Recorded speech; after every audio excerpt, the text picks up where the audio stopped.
Tragedi ambruknya pondok pesantren Al-Khazini di Sidoarjo kini memunculkan babak baru yang jauh lebih kontroversi. Di balik duka dan puing-puing reruntuhan, publik dikejutkan oleh temuan mobil mewah Mercedes-Benz milik pengasuh pesantren yang ikut hancur tertimbun bangunan. Mobil bernilai miliaran rupiah itu disebut baru 2 minggu dibeli sebelum musibah terjadi. Fakta ini sontak menimbulkan gelombang kritik di media sosial. Banyak pihak menyoroti kontras mencolok antara gaya hidup mewah sang kiai dan kondisi bangunan pesantren yang ternyata rapuh dan berisiko tinggi.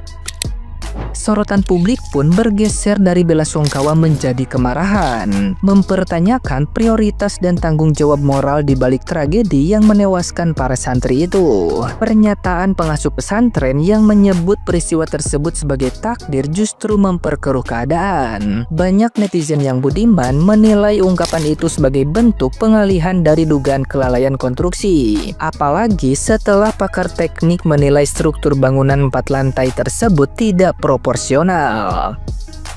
Ironis semakin terasa ketika publik menghitung bahwa harga mobil mewah itu cukup untuk membangun ratusan tiang beton yang layak dan aman. Kritik pun semakin tajam, menuding bahwa dana pesantren lebih banyak digunakan untuk memenuhi gaya hidup pemimpinnya daripada menjamin keselamatan santri.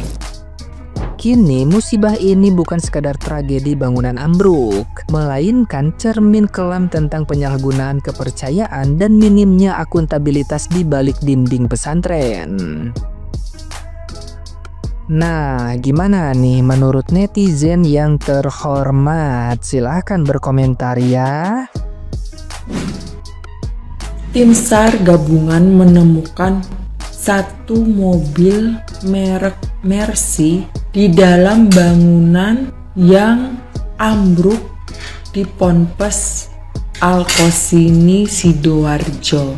Mobil tersebut sudah dalam keadaan HANCUR dan ringsek karena tertimpa material bangunan yang ambruk. Lihat nih, beli mobil elit, bikin tiang sulit. Shibal, 54 orang meninggal dunia gara-gara kerakusan Anda. Ponpes, pengurus Ponpes Al-Khazini, Anda dengar ya. Kalau yang bilang ini adalah takdir Allah dan harus ikhlas, bagaimana dengan nasib-nasib orang Palestina? Itu takdir Allah loh. Atas izin Tuhan itu mereka digituin sama orang Israel. Tapi apakah kalian diam? Apakah saya diam? Enggak kan? Kita bersuara membela keadilan untuk orang-orang di Palestina. Betul, apa yang terjadi di atas Ponpes Al-Khazini rubuh itu karena atas seizin dan takdir dari Allah, tapi ada kelalaian manusia di sana. Dan ketika ada kelalaian manusia di sana, maka manusia harus dihukum di atas itu. Jangan jadikan takdir Allah sebagai tempat untuk cuci tangan, tidak untuk bertanggung jawab. Kelalaiannya adalah pertama tidak ada IMB, konstruksinya asal-asalan, keserakahan karena harusnya gedung yang cuma dibikin 1 lantai dibikin jadi 4 lantai. Mau pemuka agama siapapun, mau pastor, mau pendeta, mau kiai, mau pengurus ponpes, kalau salah di atas hukum dan menghilangkan nyawa begitu banyak orang, 54 orang nyawa menghilang, Anda harus dihukum dan bertanggung jawab. Anda harus bertanggung jawab atas hal itu.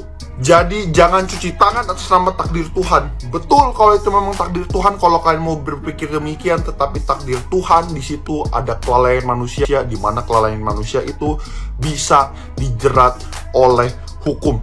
Stop fanatik, pakai logika. Penampakan mobil Mercy ikut dievakuasi dari reruntuhan Ponpes Al-Khazini.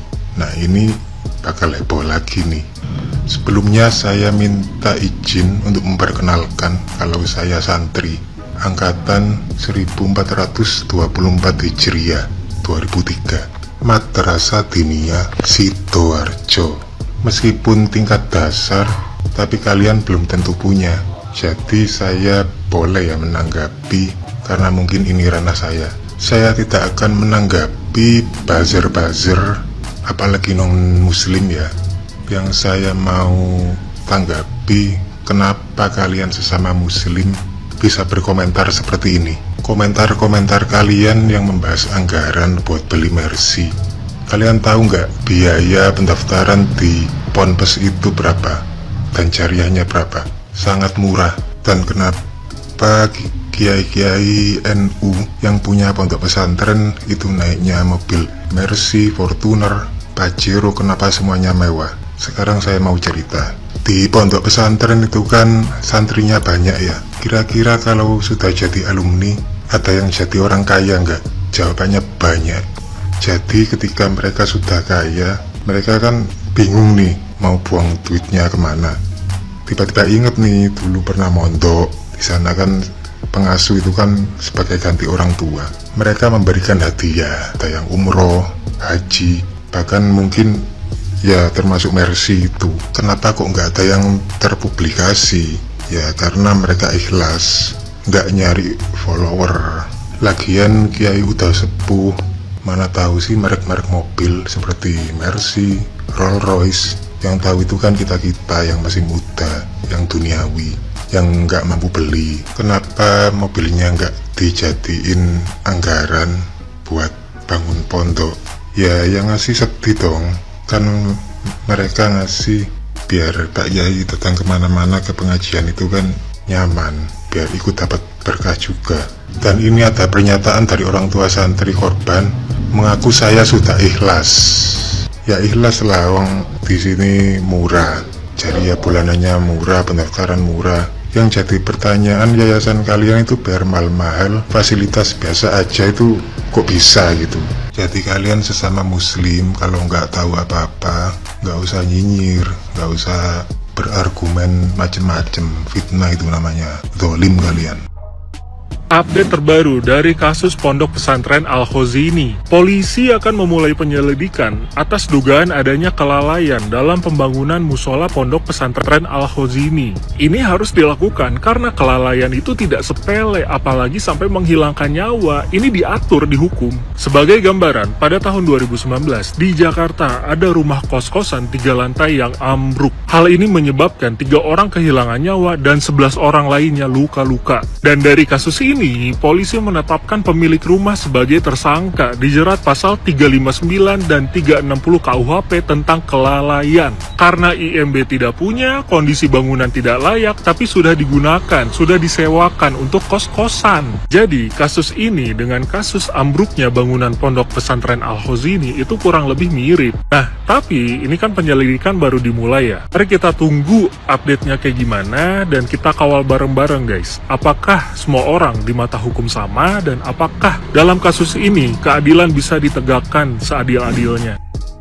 Menurut gue nih ya, stop berlindung dari kata-kata takdir. Ini bukan cuma sekedar takdir sih ya menurut gue, tapi karena kelalaian manusia membuat nyawa puluhan orang hilang. Update terbaru guys, total ada 37 santri yang meninggal dunia dan ratusan orang luka-luka akibat runtuhnya bangunan musola di Pondok Pesantren Al-Khozini. Berdasarkan dari data BNPB ya, pada hari Minggu tanggal 5 bulan 10 2025, terhitung pukul 6.30 WIB sampai dengan 12 siang, tim gabungan telah menemukan 12 jenazah dan 1 lagi potongan tubuh manusia dari balik reruntuhan bangunan lantai 4 musola tersebut. Penemuan itu pun menambah data jumlah korban meninggal dunia mencapai 37 orang dan juga informasinya ya, masih ada 26 orang lagi yang tertimbun reruntuhan bangunan. Tragedi ini ya terjadi pertama kali pada tanggal 29 September 2025 saat para santri ini sedang sholat asar dan di saat yang bersamaan sedang ada pengecoran di lantai 3. Karena bangunan yang informasinya tidak sesuai standar ini yang membuat bangunan 4 lantai itu akhirnya ambruk. Total sudah hampir 8 hari. Bukan tanpa alasan ya, kenapa prosesnya ini terbilang cukup lambat. Karena informasinya, status reruntuhan ini cukup riskan. Karena reruntuhan ini tumpang tindih. Karena kalau salah sedikit aja bisa jadi ya bikin korban-korban di dalamnya ini tambah parah lagi, bisa luka lebih parah lagi, atau sampai meninggal dunia. Pengasuh pesantren juga sudah memberikan keterangan dan beliau sih bilang ya, kalau ini semua katanya ini adalah takdir dari Allah. Menurut kalian gimana nih? Yang jelas kita harus kawal terus evakuasinya ya, dan kita kasih doa aja buat para santri yang masih dirawat supaya cepat dikasih kesembuhan dan juga ya buat keluarga yang ditinggalkan diberikan ketabahan.